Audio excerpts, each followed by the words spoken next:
Hey everyone, and welcome to Cooking Companion TV. I'm Jenna Edwards, and this is a recipe demo of homemade wonton wrappers. Give this video a thumbs up if you like it.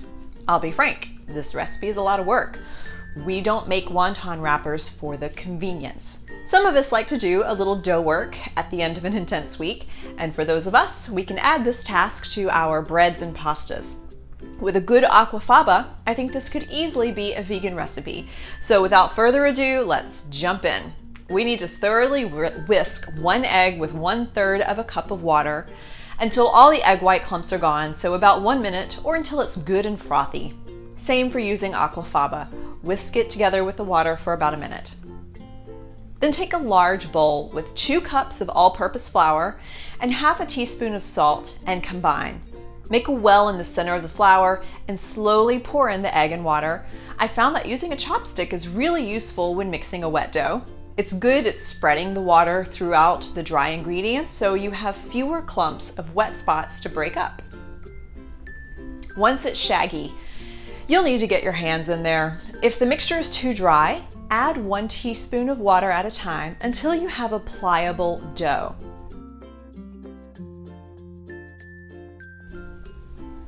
Now turn the dough onto a lightly floured surface and knead the dough until it's elastic.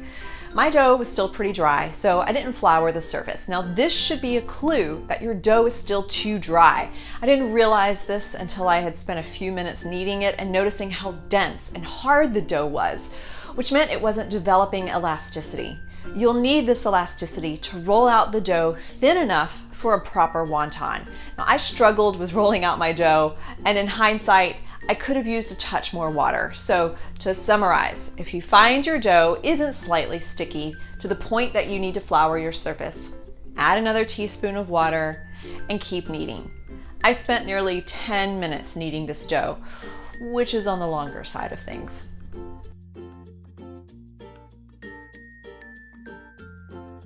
Once you can stretch it out a few inches without it tearing, shape it into a ball and cut it into 2 separate balls. Cover them with a damp cloth for at least 10 minutes. After they've rested, cut each ball into 4 equal pieces and keep them under the damp cloth so they don't dry out while you roll out each piece. Now at first, I thought I'd try to make square wrappers, so I tried to roll out my dough in a square shape. Maybe this is attributable to my dry dough, but I found that rolling out by hand was a lot of work because we have to get the dough to 10.5 inches wide and 10.5 inches long. The dough is thin enough to see through it, and in some thinner spots it may tear, and if it were properly elastic, it might not have torn. So regardless, do the best you can, and then measure out 9 3.5-inch squares. So whatever shape you roll and cut out, you are aiming for 9 wrappers per dough ball. You should have 8 total dough balls, which should yield you 72 wrappers. I then decided to try a circular shape using a biscuit cutter. This made smaller wrappers, but it's a more even shape. And I'm taking the leftover dough and storing it under the damp cloth with the other dough, and I'll try to combine all the leftover dough for another batch to roll out so I still end up with 70 some odd wrappers. Eventually, I realize I'll exhaust myself trying to roll this out by hand, so I pull out my pasta roller to get this as thin as I need. And now I have long strips of dough which I can cut into squares or circles. This was much easier for me. Again, if I had added more water, this may not have been such a chore.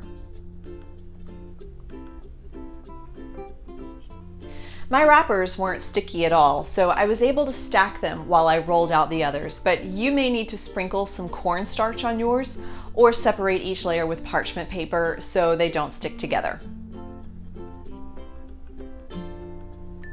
I do have a filling suggestion, which will follow in a separate video, but of course you can wrap these around any of your favorite mixtures, vegetable or otherwise.